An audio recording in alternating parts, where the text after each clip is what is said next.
science of turning fiction into fact.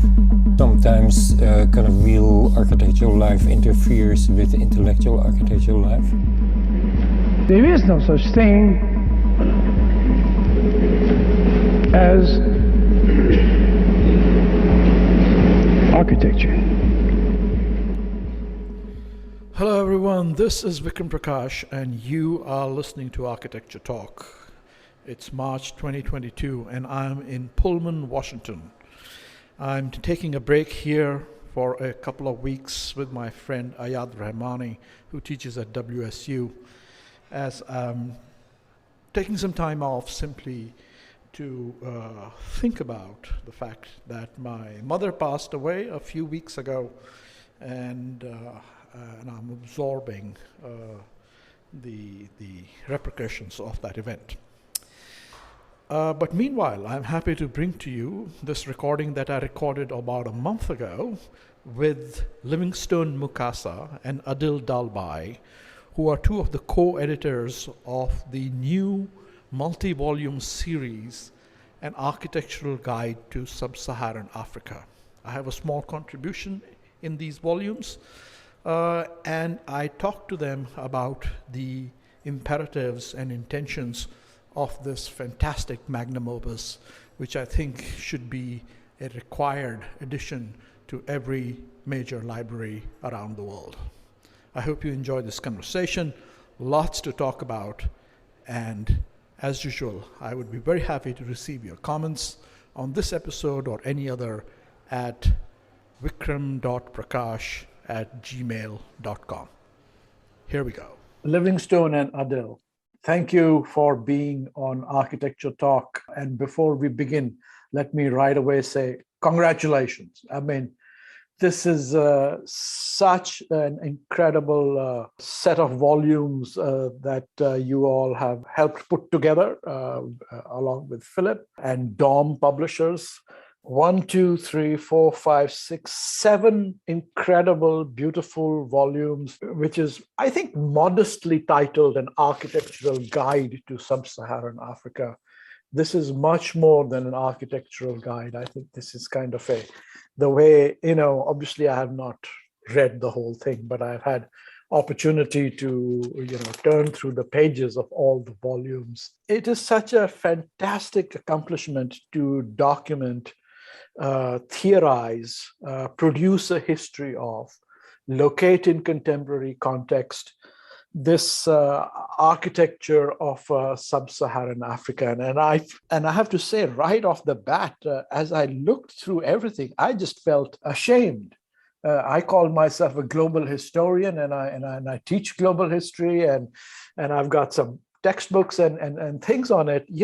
I realized, shit, I know nothing. And so I thank you for this incredible production that you all have been a part of. So let me welcome you to Architecture Talk with that, and ask you, first of all, to introduce yourselves with the specific perspective of how you ended up associated with this project.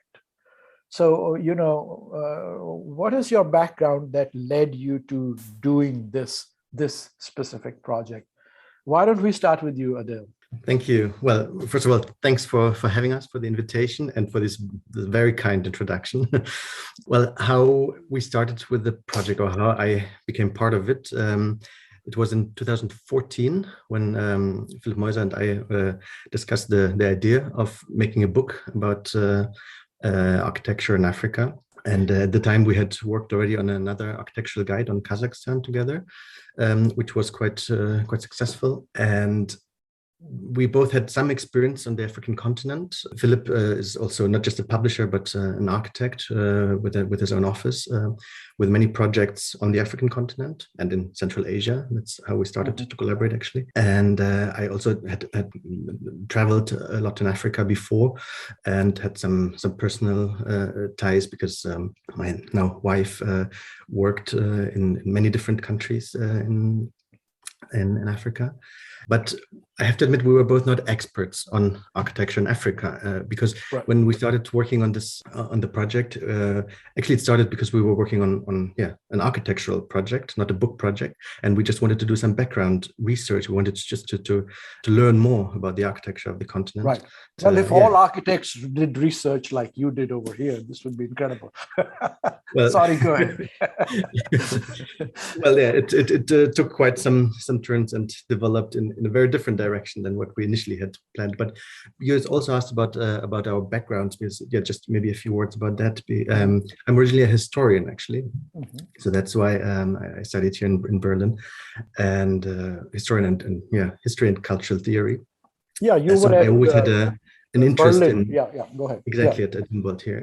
Yeah. So I've always have an interest of naturally in the historical aspects and also the theoretical dimensions of architecture. Already back then in my studies, I specialized in architectural history, and later on continued or actually started again to study architecture. So now I'm both a historian and architect, and perhaps an architectural historian, one might say, I don't know. So yeah, so I'm always interested in not just the architecture, but the long the long dimensions, and that's why it was so important for us also to give a bit more than just indeed, you're right, it's not just an architectural guide, but much more than that. We'll get into this, I guess, more. So that's how we started, and then pretty soon we I think already in 2014 or 15, shortly after we started, I just found Livingstone's website or project, Architecture, and contacted him, and we started talking, and I'm very happy that he got involved in our project and became an essential part of the editorial team. But Livingstone, maybe you'll say something about this. All right, Livingstone, that's your cue then. Thank you, Vikram. It's a pleasure to be here with you today, and thank you, Adil, as well for the kind introduction. As Adil mentioned, I was contacted by him via email in 2015, I believe. It was a pleasant surprise. I ran a blog on Africa-focused architecture, and receiving an email from someone who introduced a book project that to me sounded a little insane when he first talked about it. You didn't know how insane till you really got I had no clue. I had no, and to think that I would still be in discussion with him 7 years later, and still friends. That's quite an achievement. Still friends. Correct. Correct. So by opening up that email, I had no idea what I was about to embark upon, but. My background is in architecture. I am born in Uganda. I grew up all over Sub-Saharan region. My parents had jobs that kept them moving about quite frequently. So from childhood, I got the privilege of traveling through the continent, and not just seeing it through a visiting set of eyes, but seeing it through a resident set of eyes. As well. Eventually, I wanted to study architecture, partly because I never really had a plan B. It was what I thought I wanted, and also I had no idea what I was getting into by studying Always architecture. A good idea, yeah. But being architecturally trained, having spent decades working within the profession, and having my own personal interests as an amateur historian, an amateur anthropologist, particularly in regards to social and cultural anthropology, and a love of the humanities, and of course a very profound love for the African continent. I was very pleased to hear from Adil. We had brief discussions over Skype initially. He introduced the project, and I just thought that it was an opportunity not worth wasting, an opportunity worth jumping on board and helping navigate it to the conclusion that it ended up with. Fantastic. So Adil, you just said you started this project, just thinking, would be good to have background for some work that you were doing there. And Philipp ported it, and then Livingstone came, you brought him into the project. So tell us a little bit, either of you, whoever you thinks better, of the structure of these 7 volumes. In which you might also address the question of why just sub-Saharan. Then you have an introductory volume, and then you have 6 volumes basically divided geographically to a certain extent. And then each volume has subsections. So tell us a little bit about, why this particular ordering. Again, we have to maybe go back to the beginning. And when we started this project, we thought that what is lacking most, at the time at least, is some sort of overview, because there's a lot of particular, both scholarly and general studies of specific areas and topics related to African architecture or architecture in Africa. And there's a lot of superficial publications, articles, which just touch upon the surface. And we thought, it would be nice to have an overview. And so we wanted to make 1 volume, actually. That's how we started. And picking out some of the, maybe not just highlights, but some interesting examples, and make it part of Dam Publishers' series of architectural guides. And that's why also the title, because indeed it turned into something else and not just a guide. But so this was the idea. And since then, it was clear that since it's part of this series, we want to show and focus on buildings. So the main part of the books are short documentations and descriptions and of projects and buildings. And these are structured in these, it kept growing then, and we realized, okay, we cannot just squeeze it all into one volume. So we decided, okay, let's make 4 volumes divided by regions, Western, Eastern, Central, and Southern Africa. But then again, it kept growing. We got more contacts. We invited more authors. We were approached by other authors. So we ended up with 6 geographic volumes. And we get to the question why there's no Northern Africa volume in a minute. And then these, we thought, how should we structure it? Indeed, we came up with we decided to structure it along the country borders. So we have 49 chapters, 1 for each sub-Saharan country. And this is, there was not so much discussion in the beginning because it seemed obvious at the time, but we devoted quite a few articles or even an entire chapter to the question why actually it makes sense, or maybe it doesn't make sense, but we decided it does make sense to choose this method of structuring the content, the continent in a way.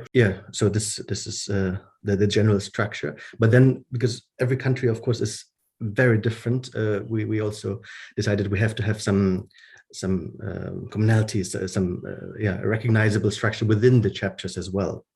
And that's why each country chapter starts with a short introduction text about introducing the history of the country's architecture, and like a short overview of the contemporary situation and building culture of this country. Then the main part, as mentioned, are the buildings and projects. And then we decided to add essays, articles, background articles to contextualize these buildings, because architecture is not just buildings, of course, it is much more than that. And that's what we try to show with these other articles. But maybe Livingstone can tell us more about this also. To add on to what Adil was saying, in addition to the very formal structure that was laid out in terms of a chapter introduction, a building, a survey of notable buildings of that country as seen through the people who are from that country, and additional essays where authors were given agency to essentially tell their own story of architecture in their country. These stories ranged from more detailed explorations of particular buildings. Some of them were critiques of buildings or critiques of architectural conditions. Some were interviews with notable people within the building industries in their countries.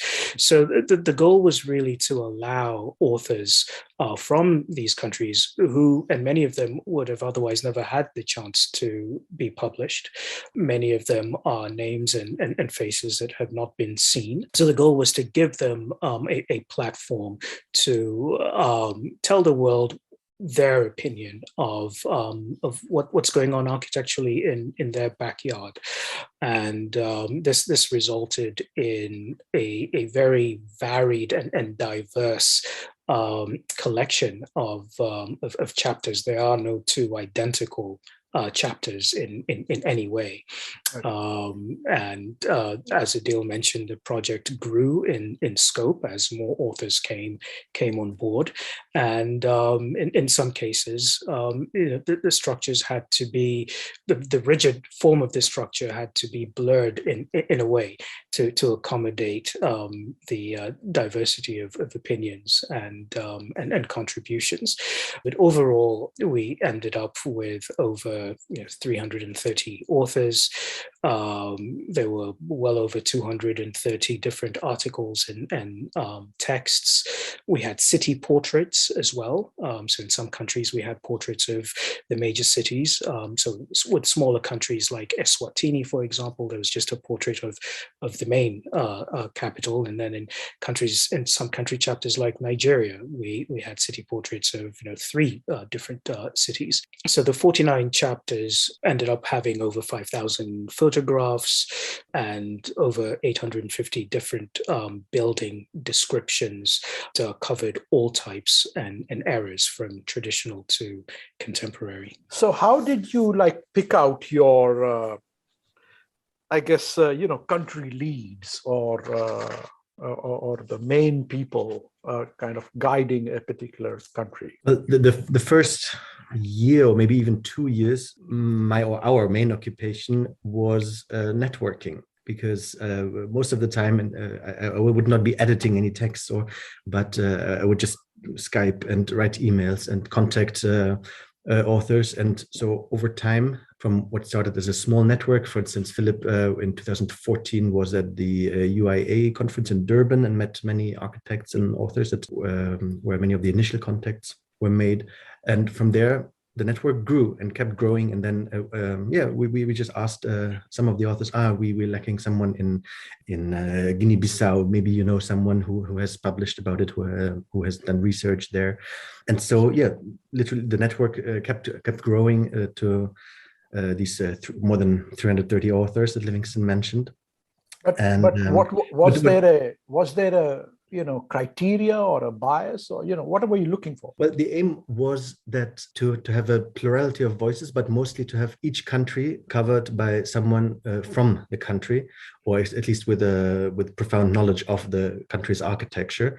So in many of the countries, we're happy to have the leading authorities on the country's architectures. So this was one of the criteria. But in others, sometimes also coincidence plays a role, I have to say, because with so many authors, of course, sometimes I've just met someone while traveling, and then we got to talk and realize, okay, so you've written about I don't know, Mozambique. Okay, let's maybe you want to contribute to our book, right? But and also it did not always work out to have one country coordinator, which was the aim initially. Mm-hmm. We thought we'd be efficient. We identify one individual, one coordinator for each country. So we'll just have to deal with 49 people. They will deliver the content, the contributions. Nice, neat project. And this was an illusion, of course, also, because while this worked in many countries, in others, just the countries were too big. Nigeria, for instance, could not have been handled by one person, because there's too many areas, too many regions, too many historical eras that are too different. So we have several experts who helped us choosing the buildings, or who chose the buildings, because the idea always that still the local expert would choose the buildings and projects. But for instance, for these essays and background articles, we also just invited other experts when we felt, for instance, there's some aspects that are not covered yet, because while no country chapter on its own is complete, of course, together, this was the hope, at least, they will give a more or less well, complete is always a big word, but still overview over the continent, the entire continent. Or so, for instance, we thought in one region, the aspect of, for instance, loam architecture, earthen architecture should be covered. We invited someone to write a short essay, and then this was, for instance, placed in the Niger chapter. Or we were thinking, okay, somehow the aspect of architectural education or women in architecture should be definitely somehow covered. And then this was included in the South Africa chapter, for example.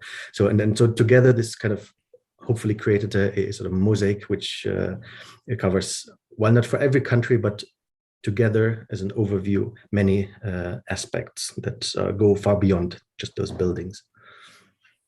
And I think because Adil just mentioned the word mosaic, which it was really the driving force in trying to depict this architectural landscape that is so diverse in a polyphonous way. So the contributors ranged from architects to historians, sociologists, photographers, journalists, activists, students. We had people who were still in school alongside people with 50 plus years of experience. And it was important to try and have a balanced presentation, as well as one that represented all facets and all contributors to that built environment. On the continent of Africa, we have a lot of architecture that is done without architects. Mm-hmm. And that's an important part of the landscape too. So those areas needed to be explored, and in some cases, the best people to tell those stories were not trained architects.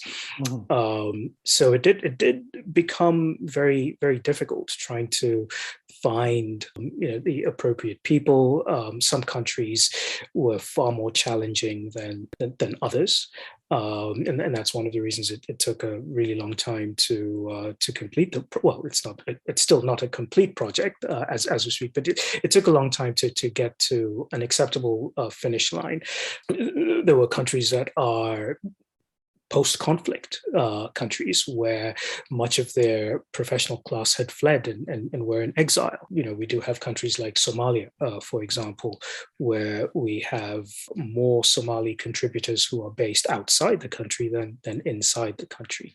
But we did try very hard to not exclude or omit different voices. And there are a lot of contradictions within some of those texts, voices that disagree with each other, or challenge each other's thoughts, and we thought that was important as well.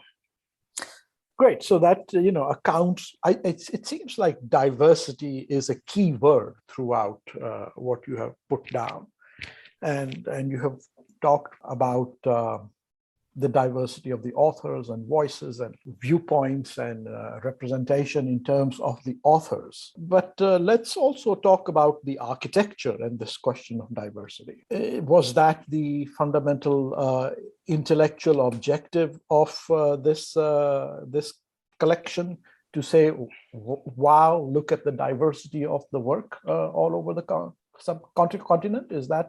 Was that the main thesis, or was there some other theses as well? That was one of the goals in order to present the kaleidoscope that is architectural expression on the continent.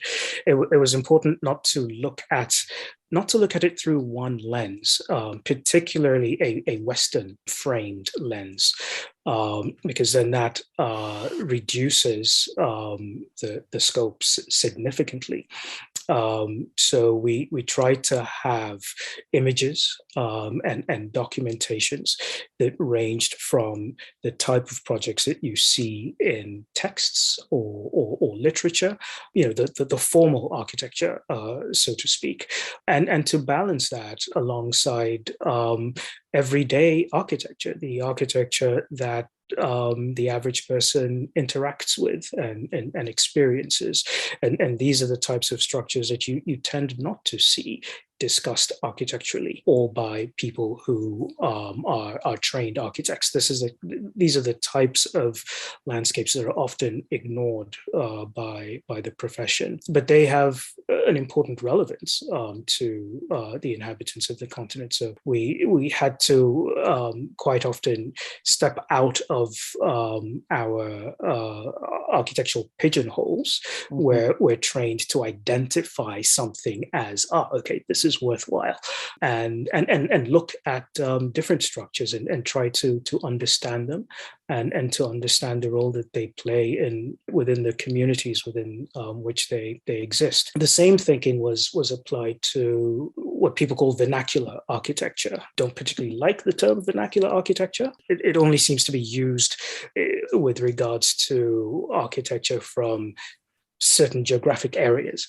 but it was important to present cultural or traditional ways of building holistically, taking into consideration the cultural and traditional contexts within which these spatial organizations, forms, aesthetics come into being, and not simply display it in isolation from these factors. So we try to pay attention to how these buildings reflect their historic era, what made them distinctive, not only during the period within which they were built, but also today. And also, what do they tell us about the people who built them, the people who used them? And we try to, at least with every single country, pay particular attention to what happened before contact with Europeans. When you look at a lot of architectural history on the continent, there seems to be a narrative that suggests that architecture began when the first ships arrived, or when that first contact was made. That's when these first cities, grew and were developed. But that wasn't the case, and we tried to get both our authors and ourselves to look deeper into what existed and how was it interpreted both at the time and how do we reinterpret it today. You said you wanted to make sure there are non-European, there was a non-European framing to some of the architecture and its presentation and articulation and thinking. Correct.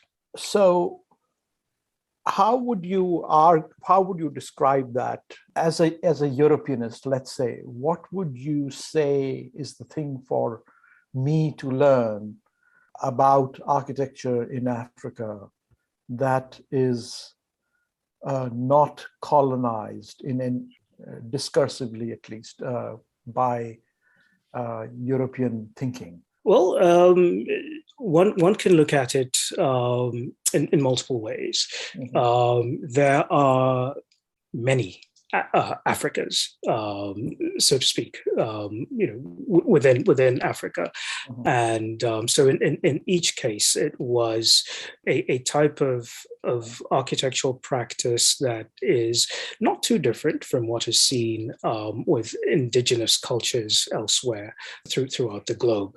It was a type of practice that was a result of what was the usage of what was around them, what was within their immediate vicinity, an understanding of resources, as well as their own cultural means of expression and norms. So it was an architecture depending on the region and the peculiarities of the specific societies that grew out of, for the most part, immediate needs, immediate aspirations. In some civilizations where there was a little more organization, we started to see a lot more expression, a lot more consideration of communal and community building, as well as defensive building as well. For example, Great Zimbabwe is a good example where there was fortification in building, and not just building for shelter. Some architecture was derived from trade routes, where different cultures were always in constant flux because of their contact with others. Mm-hmm. And through these contacts came ideas of structure, ideas of articulation, and even ideas of usage in materials. And so you see some of these shared formulations throughout the continent, particularly with communities that were in constant trading and in constant communication with others. Right. Adil, you sort of went on a journey of discovery, so to speak, trying to get a better grasp of what it means to practice and in Africa, and what is African architecture. What did you learn that was, besides the diversity of the work and, complex lineages, what did you learn about architecture in Africa that was surprising? Well, for me, because of course, before I started working on this project, or before I traveled to the continent, of course, I also had some ideas, some images that were particularly and sometimes confirmed. But what was the most surprising, maybe, is the parallel, how close next to each other these different images exist. Let's say, basically, the contrasts, how big the contrasts are. This was one of the main, maybe not surprise, but still what I still find fascinating and interesting, also spatially and architecturally, and not just socially, which is obviously the most striking. What I mean is this how in many African cities or places there are fancy skyscrapers, high rises next to what is called slums or very poor neighborhoods. And of course, this is a global phenomenon, and this does not only exist in Africa. If you look at other parts of what people call the global south, maybe. Right. But still, this was one of the, for me personally, the most interesting to see also as an architect, which is also interesting then in the book to see solutions and how approach this situation, how to possibly change it, and how to analyze it. But to the other part of your question, what about Africa as a continent? And this is, of course, one of the biggest questions which we try to tackle or to discuss in the first volume, where we invited. It was a different approach. We specifically reached out to what we thought were the most renowned and practicing architects, and also scholars worldwide. That's how we found you also, of course, and invited you. Thank you for inviting me. Yeah, contribute.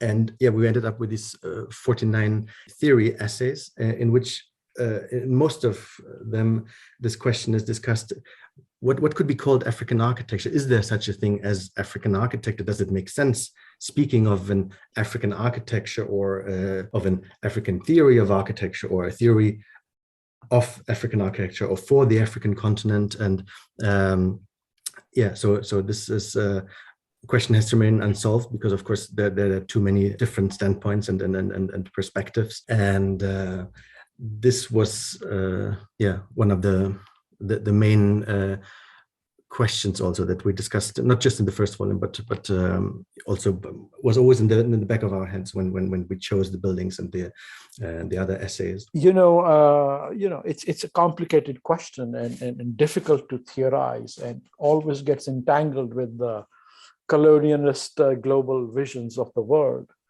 But nevertheless, it seems to me an important question, because articulating voices and articulating architectural syntaxes and articulating and knowing and discussing ways of architectural thinking that are not already pre-contextualized through contemporary Western frames, contemporary Western ways of thinking, is an extremely important thing, right? I mean, in many ways, it's a task of recovering, if not lost, but certainly marginalized ways of thinking and working in the world. So, and I appreciate, the kind of diversity and integrity with which you have tried to put all this material together. To say, I guess, maybe one thing that comes forth to me is this idea that, look, here it is. Here it is in all kinds of diversity. Here's it in many voices. Here are the volumes. Now, at least the one thing that people can't say is, there isn't a reference volume. There isn't, something to get into and learn a little bit about African architecture. And as I looked through it, the question that came up for me is, and maybe this was just a practical necessity, I'm not really sure. Nations are a modern construct, right? I mean, the nation is a very modern construct, but you used that as your basic infrastructure to put it all together. Did you consider other ways of putting the volumes together, and why did you settle on nation? Yeah, this was a question that we've discussed a lot, because there are, of course, many other ways to organize and structure such a publication. For instance, in David Ajay's also 7-volume publication, actually, he has structured it or divided it by climate zones, or climate and vegetational zones. We've considered that. We've considered just a more regional approach, not to be limited by national borders of nation states, or more in terms of language was, for instance, one thing which you often find again linked to colonial history, because of course the literature itself is very divided between Anglophone and Francophone and partly Lusophone countries, or countries with this kind of colonial and language history. Yeah, but we came back to, sorry. You have this great map of the many languages of Africa. And in many of my courses, I always begin by asking my students, what continent do they think has the most diversity of languages in the world? And somebody's talking about India, somebody's talking about China or whatever, or America, of course, we think it has diversity. But no, it's Africa that has the highest diversity of language, which makes sense. Because you remember, we lived in Africa for a very long time before we moved. Only a small group of us moved out. So anyway, sorry. So, I was looking at that map and thinking, wow, sorry, go ahead. No, but indeed, that's where also theorizing about architecture in Africa starts, actually, with language and with the terms we use for that, because architecture in itself, the word obviously, but also the concept, or that. I mean, there are many concepts, obviously, of architecture, but most of them originate in the Western world. So many of our authors asked, is architecture actually the appropriate word or term to talk about the built realities on the African continent? And are there African words or words from different African languages that could be used, or other concepts that describe built environments maybe more appropriately? But this is an ongoing discussion, of course. There's no definite answer to this, and we're also currently facing this specific problem, because Livingstone and I, we're hoping to continue the networking that we did for the project, and take it to the next level by creating Africa Architecture Network, as we call it for now. A network for researchers, scholars, and also architects who are interested in the continent. Yes, I saw you got a Graham Foundation for that, right? Didn't you? Exactly. Yes, we're very happy to have received support from the Graham Foundation for that. And right now, just recently, Livingstone and I, we discussed the name, because for now we've called it Africa Architecture Network, and we're thinking that shouldn't there be an African name, or a name rooted in an African language, But of course, again, diversity and plurality, it's difficult. We can't just use a Swahili term, which is supposed to represent then the entire continent or region. So we use English. For now, we use English, but this is the same thing in India. When I work on India, it's like end of the day, you end up using English because it's not any local language, but it's accepted everywhere. Sorry, go ahead. Yeah. But to get back to your question about the nation state, because particularly for me as a historian, also it's interesting, and I've thought a long time about this because we indeed ended up then with the country chapters, indeed partially for pragmatic reasons also then, because many of the or the architectural practice, let's say, the current architectural practice on the African continent is in most of the cases organized along these national borders.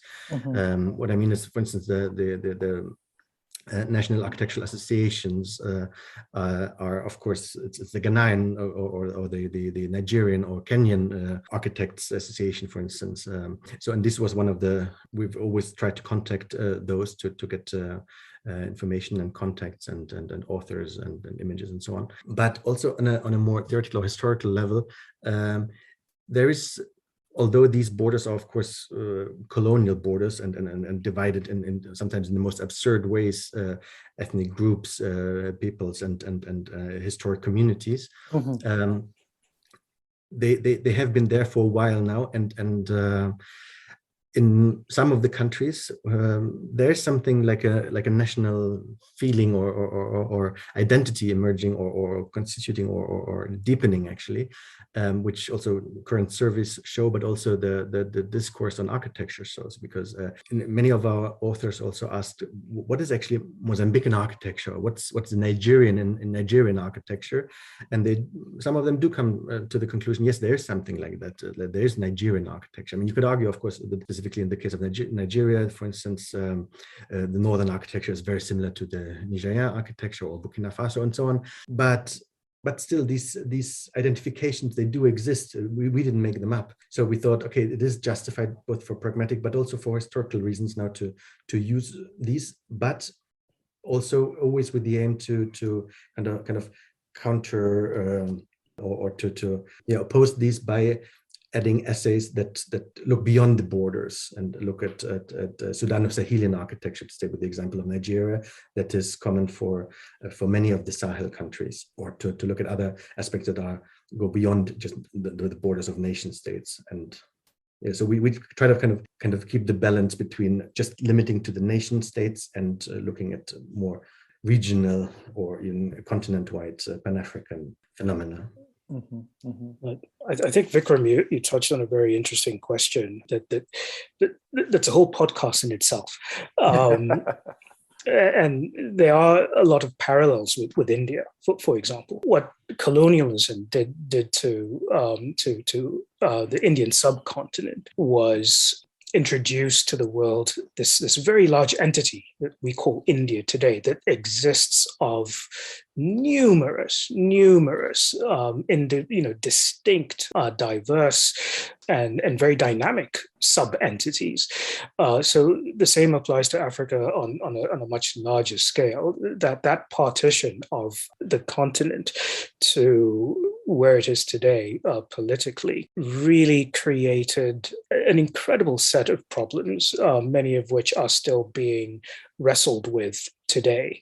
The theme of identity keeps coming up throughout the book, in the descriptions of many of the types of architectures that we see. I think that's important to note, because the architecture we're beginning to see a slight evolution from what we saw, say, throughout the 1950s and 60s, when modernism really took root, and post-independent states were now looking for a means of expressing themselves as grown-up countries and not merely colonial vestiges. But now we're beginning to see, particularly amongst the younger generation, a questioning: who are they, and what do these environments, these built environments, tell them about who they are or who they want to be. And for the most part, we see architectural practice throughout the continent as being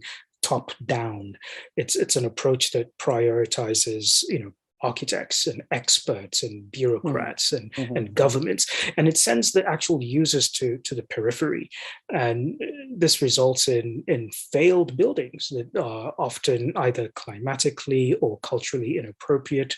Many of them end up in vandalism, abandonment, recrimination, apathy, and in some cases outright rejection. And so I guess this is why it helps to study the material conditions and the peculiarities and the particularities of a place, and not merely cut and paste understandings from elsewhere. So it involves understanding local conditions, responding to local history, wisdom, culture, and sometimes in new ways, and also upskilling local people as well. I think if there's one way we could have rearranged the book, instead of going by present day nation states, is maybe going by architectural regions, because they are very distinct architectural regions.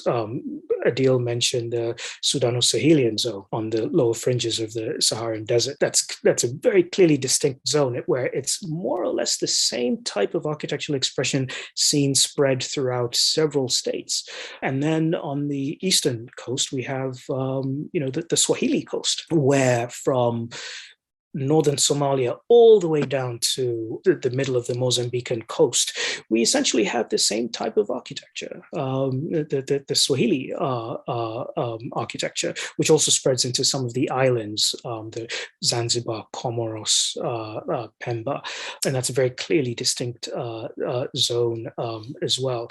And there are several more in the hinterlands as well. So that could have been a more homegrown way to structure the book, but for the sake of pragmatism and finding a way that would be agreeable to everybody, because unfortunately, nationalism does exist. Of course. And even though some of these, nation states are really more entities on paper than in practice, nothing brings people together like national borders, and that was the easiest and most practical way to move through. And also at the same time, just to add, for instance, if we would have done a book about more traditional or pre-colonial or whatever you want to call it architecture, then this definitely would have made sense. But at the same time, we wanted, as Livingstone said earlier, to show sort of this cross-section through the built realities nowadays, in the beginning of the 21st century. One of the main focus in most of the chapters is the post-colonial architectural production and the most recent years, past 20 years. And there also these nation-state borders maybe show more effect than obviously they did before they existed in pre-colonial times. Because, or what I mean is, that you have neighboring countries. If you look at the Swahili coast, Kenya and Tanzania, they had a very different or differing post-colonial history. One with a capitalist system and the resulting architecture in the 60s and 70s. Tanzania, for instance, had for a time at least a socialist government.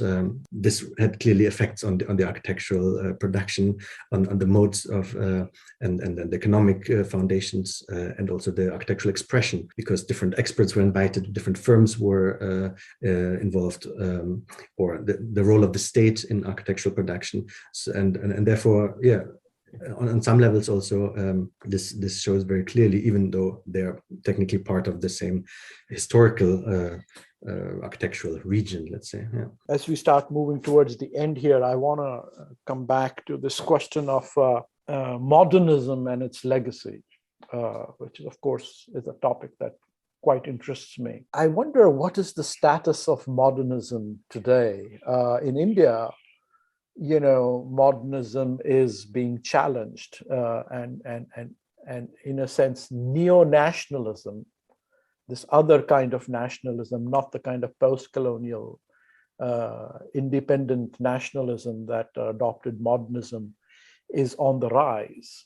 And modern architecture is characterized as the last folly of a colonial mindset. And it is producing in India, amongst many other places, this idea of, making, recidivist, atavistic kind of old revivals in the name of all kinds of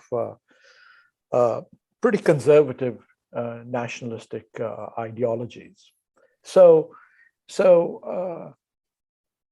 in a sense, the kind of a reassessment of Indian architecture, moving beyond kind of modernism, which started in the 70s and 80s, has yielded in the face of globalization to a kind of a return to neoconservatism. How is that playing out? What is the status of modernism in the various African nations today?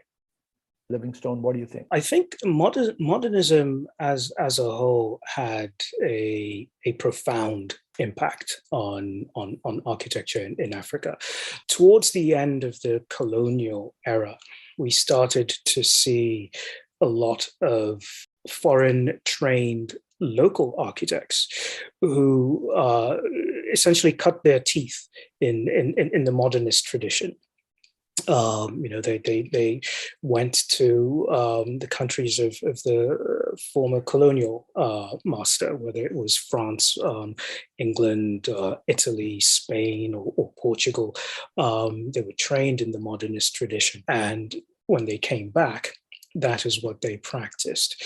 And many of the independent firms, the first independent practices that opened up on the continent that were not affiliated with colonial governments were also firms that were very strong in modernist expression. So that is that was the dominant face of new buildings that emerged in these newly emerging independent states. And when schools of architecture developed, that's what they taught. So we started to see the replication of the same types of buildings across the board. Just like what you've mentioned in India, we're seeing those winds of questioning blowing across the continent today, where people are asking, yes, it looks nice, but is it really suitable? And is it representative? Many modernist buildings that were built simply failed. Mm-hmm. The climate didn't help them. The use of the building, the interpretation that was then felt by the users of the building also affected how successful the structure was in terms of it being adapted by the occupants. So yes, modernism is it's still, I would say, I don't think we're at the point where the theoretical contestations are as great as where they are in India today. I think overall in the continent we're probably still maybe a few years to the point where we will see radical changes, but we are beginning to see primarily in the more urban places where modernism was most successful, ironically.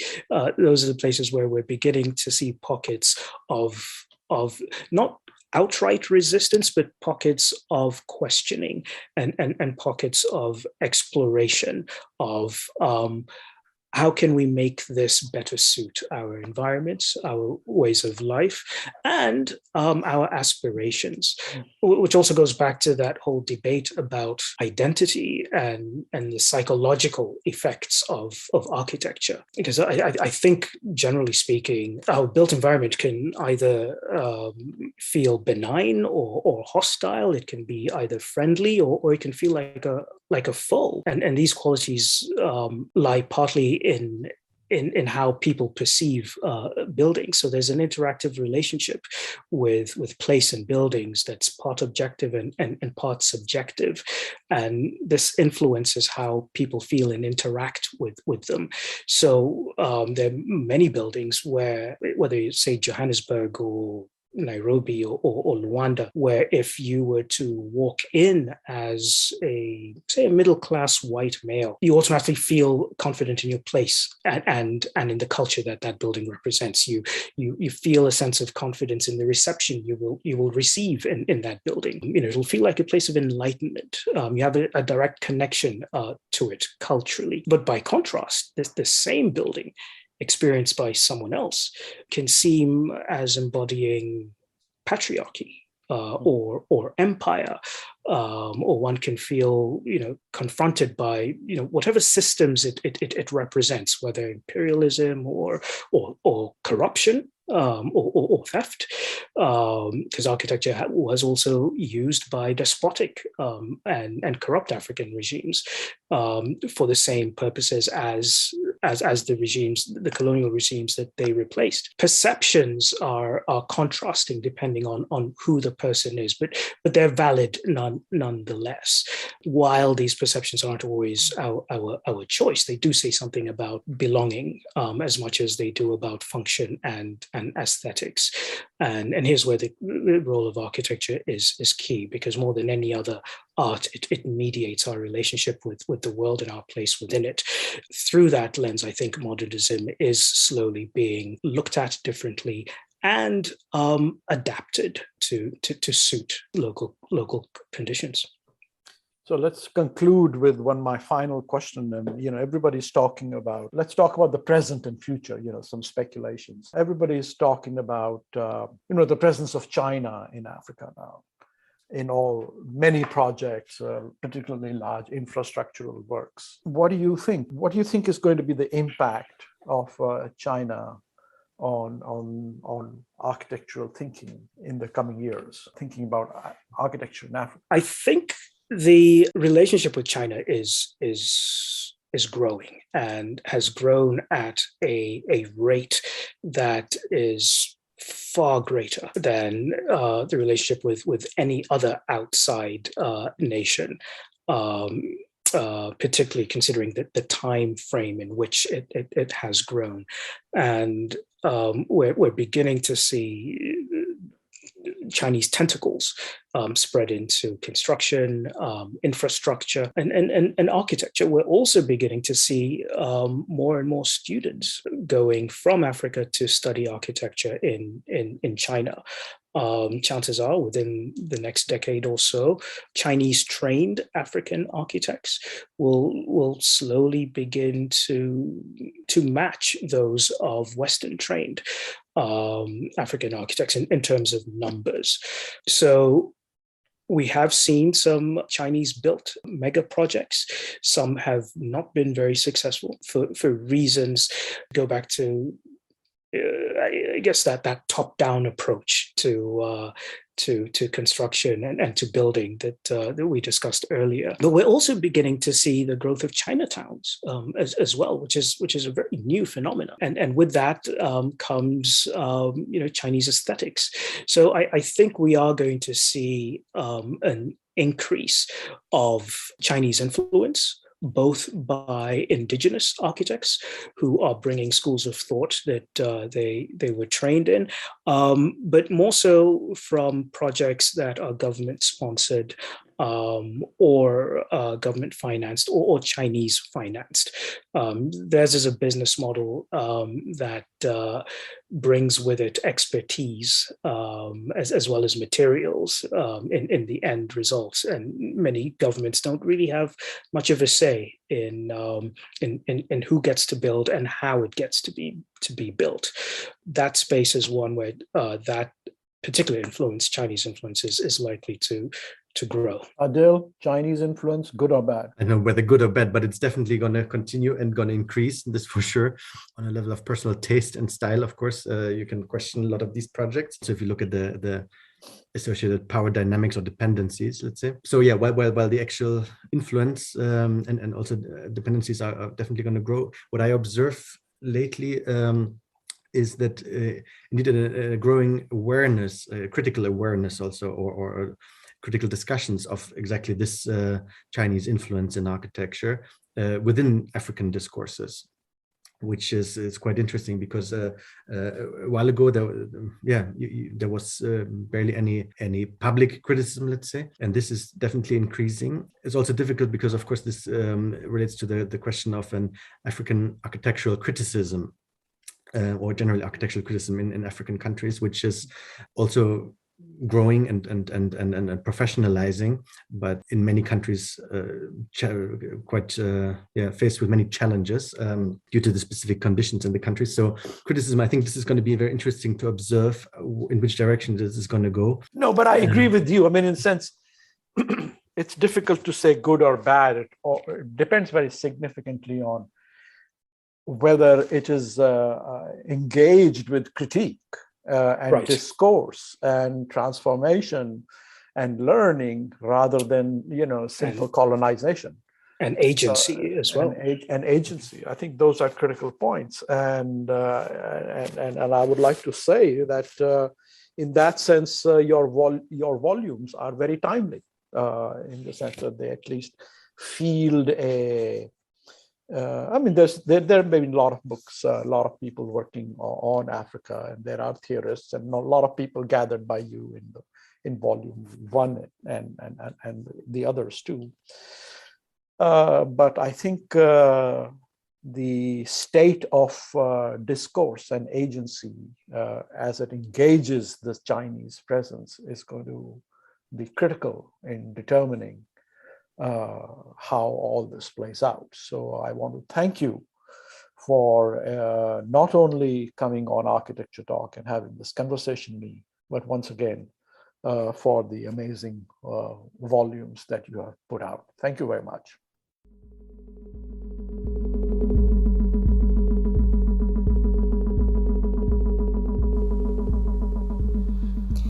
Thank you for listening to Architecture Talk. This is your producer, Amelia Jarvinen.